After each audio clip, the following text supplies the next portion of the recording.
देखिए, जम्मू कश्मीर की सियासत में पिछले 10 दिनों में कुछ अहम फैसले हुए।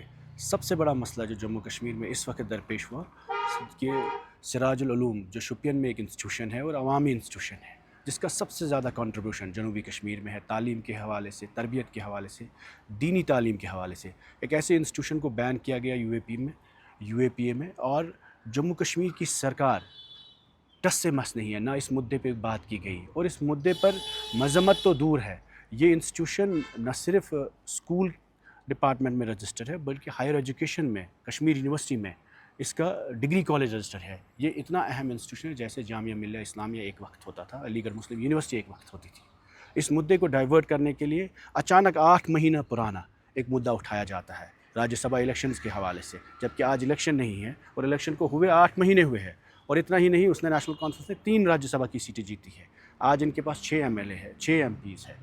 एक को छोड़ के कोई भी बाकी एमपी न कश्मीर के मसले पे बात करता है, कश्मीरियों के मसाइलों पे बात करता है, न पॉलिटिकल प्रिजनर्स के हवाले से बात करता है, न फलाए आम के स्कूल जो बैन हुए उस पर बात करता है, न सिराजुल उलूम जो कल इंस्टीट्यूशन बैन हुआ उस पर बात होती है। और उससे बड़ा मसला जम्मू कश्मीर की रिकॉर्ड्स को लेकर जो हमारी विरासत है वो उर्दू ज़ुबान है। उर्दू ज़ुबान के हवाले से सबसे पहले जमाबंदी का जो रिकॉर्ड है उसको डिजिटलाइजेशन सिर्फ अंग्रेज़ी में आज की तारीख में हो रही है, और हरियाणा का एक एप्लीकेशन इस्तेमाल किया गया और सारा रिकॉर्ड जम्मू कश्मीर की सारी ज़मीन की जमाबंदी अंग्रेज़ी में हो रही है, उर्दू से शिफ्ट की जा रही है। उसमें कई सारी गलतियां हैं, लेकिन लोग इसलिए क्लियर नहीं कर पाते क्योंकि जो पुराना हमारे पास रिकॉर्ड्स था उसको इरेज कर रहे हैं। तो this is an eraser of the history which this government with 50 MLAs is doing. ये चीज़ें गवर्नर रूल में भी नहीं हुई, ये चीज़ें भाजपा ने भी अपने वक्त में नहीं की, और ये चीज़ें इस सरकार में हो रही है जब इनके पास रेवेन्यू मिनिस्टर, चीफ मिनिस्टर खुद है, 50 MLA इनके पास है। उसके बाद ये ऑर्डर चीफ मिनिस्टर के दफ्तर से इशू होता है, रेवेन्यू मिनिस्टर के दफ्तर से होता है कि आप जमाबंदी अंग्रेज़ी में करिए। उसके बाद जो रीसेंट ऑर्डर आया कि रेवेन्यू में जो रिक्रूटमेंट सर्विसेज है, रेवेन्यू सर्विसेज जो है उनमें से अब उर्दू कंपलसरी नहीं है, और उसके लिए पब्लिक ओपिनियन मांगा गया। क्यों मांगा गया? क्या कश्मीरियों ने कभी कहा जिन लोगों ने आपको वोट दिया आप हमारे नुमाइंदे हैं, क्या 50 MLA को ये नहीं पता कि हम उर्दू की ज़बान को रेवेन्यू सर्विस में चाहते हैं, हम उर्दू की रिक्रूटमेंट को, उर्दू के होने को हम रेवेन्यू सर्विस में चाहते हैं? उसके बाद शोर शराबा हुआ और इस सारे मुद्दे को डाइवर्ट करने के लिए राज्यसभा का मुद्दा लाया गया। जाहिर सी बात है, महबूबा जी ने खुल के कहा we are not from National Conference. इन्होंने पीएजीडी को बालाए ताक रखा इलेक्शन में। इन्होंने इंडिया अलायंस को तोड़ के महबूबा जी को उस वक्त इंश्योर किया कि वो इंडिया अलायंस से कैंडिडेट ना हो। पीएजीडी में पीडीपी को साइड लाइन करके उस अलायंस को तोड़ने की कोशिश की और इलेक्टोरल अलायंस उसको नहीं बनाया। उसके बाद पीडीपी के पास ये आया कि हमारे पास जो 3 MLA है वो इनको राज्यसभा में मदद करें। महबूबा जी ने कहा हम नंबर 3 पर, जिसमें इनके मेंबर पार्लियामेंट आज सुरेंद्र ओबराय साहब बने हैं, कि हम वहाँ मदद करेंगे आपको ताकि आप अपने वोट 4th पे डालिए ताकि आप कल को इल्ज़ाम तराशी ना हो। ये मुद्दा वोट्स का नहीं है, राज्यसभा का नहीं है, ये मुद्दा ट्रस्ट का है। महबूबा जी ने इन्हें मदद किया क्योंकि लार्जर इंटरेस्ट को वो सर्व करता था, और उसके बाद इन्होंने वादा किया कि हम ज़मीन के बिल को पास करेंगे, सपोर्ट करेंगे। उस बिल को दूसरे दिन रिजेक्ट किया वोट डालने के बाद। आज 6 महीने बाद जिस RTI के बारे में बात करते हैं, जिस मुद्दे को इन्होंने उठाया, ये बीजेपी का एजेंडा है। इनकी पार्टी में गवर्नेंस फेलियर को लेकर, कैबिनेट एक्सपेंशन को लेकर और गवर्नेंस डेफिसिट को लेकर, डिलीवरी डेफिसिट को लेकर इनकी पार्टी टूटने की कगार पे है। इम्प्लोजन हो रहा है अपनी ही पार्टी में। तो उस बगावत की बू ये इल्ज़ाम तराशी करेंगे। हर सवाल उर्दू का जवाब हम मांग रहे हैं, ये पीडीपी को इल्ज़ाम करेंगे, पीडीपी की अलायंस को इल्ज़ाम करेंगे। जम्मू कश्मीर के लोगों ने इस हुकूमत को एक मैंडेट दिया है। इस हुकूमत ने मैंडेट लिया जम्मू कश्मीर के तहफ़्फ़ुज़ के लिए, जम्मू कश्मीर के दिफा के लिए, यहाँ की ज़मीन की दिफा के लिए, यहाँ के मेरिट को दिफा करने के लिए, नौकरियों को दिफा करने के लिए।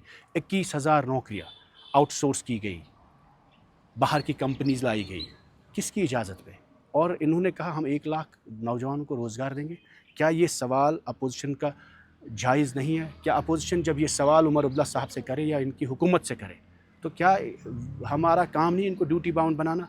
और ये हर चीज़ में पीडीपी और बीजेपी अलायंस का नाम देते हैं, 2014 का नाम देते हैं। और क्या जम्मू कश्मीर की आवाम ये मानने के लिए तैयार है? उसका जवाब इनको बडगाम में मिला है, जहाँ बार बार घर घर वज़ीर आला साहब अपनी टीम लेकर 50 MLA लेकर घर घर गए, اور PDP کی 2014 کی الائنس کا حوالہ دیتے گئے. اس کے بعد بھی لوگوں نے ان کو آئینہ دکھایا. کہیں نہ کہیں میرا صرف آپ سے یہ گزارش ہے, ہم انتظار تراشی نہیں کرنا چاہتے.